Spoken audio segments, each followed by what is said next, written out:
આપણે પાણી સાથે જીવામૃતનું જે એપ્લાય કરવાનું હોય છે એ આજે કરી રહ્યા છે. તો તમે જોઈ શકો છો કે પાણી સાથે કેવી રીતે આપણે જીવામૃતને આપી શકાય.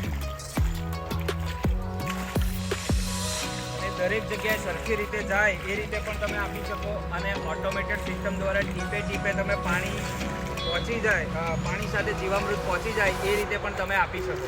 તમે જોઈ શકો છો કેવી કે તાપીનું મોડેલ ફાર્મ જે છે એમાં બધા જ આયામોનો ઉપયોગ કરીને સરસ રીતે ડેવલપ કરવામાં આવેલું આ ફાર્મ છે. કોઈ પણ ખેડૂત મિત્રોએ જ્યારે બનાવવાનું થાય છે તો કેવી કે તાપીના મોડેલ ફાર્મની અચૂક વિઝિટ લેવી.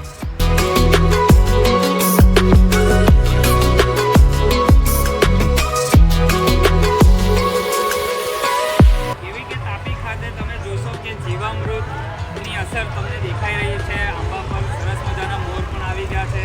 સાથે જ શિયાળુ જે લીફી વેજીટેબલ્સ કહીએ આપણે, મેથીની ભાજી પણ સરસ થઈ છે. સાથે જ શાકભાજીમાં ફ્લાવરના છોડ પણ તમે જોઈ શકો છો. સાથે આચ્છાદન પણ જોઈ શકો છો. અને તમામ મિશ્ર પાકોનું જે મોડેલ કહી શકાય એવું આદર્શ મોડેલ અને અત્યારે ખૂબ જ સારું રિઝલ્ટ દેખાઈ રહ્યું છે.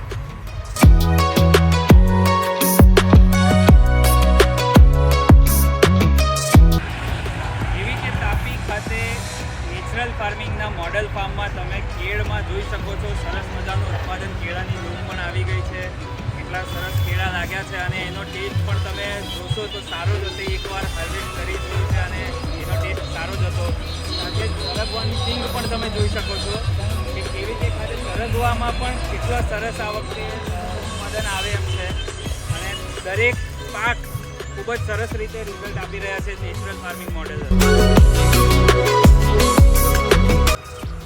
કેવી કે તાપીના પ્રાકૃતિક ખેતી ખાતે નેચરલ ફાર્મિંગમાં ઉગાડેલા આ સીડલેસ લેમન તમે જોઈ શકો છો. ખૂબ જ સરસ રિઝલ્ટ છે અને કેટલું સારું એનું જે ઉત્પાદન પણ દેખાઈ રહ્યું છે. એકવાર હાર્વેસ્ટ થઈ ગયા પછી પણ ઘણા બધા હવે હાર્વેસ્ટિંગ માટે તૈયાર થાય છે. તો આ ખૂબ જ સરસ કેવી કે તાપીના નેચરલ ફાર્મિંગના તમે લીંબુ જોઈ શકો છો.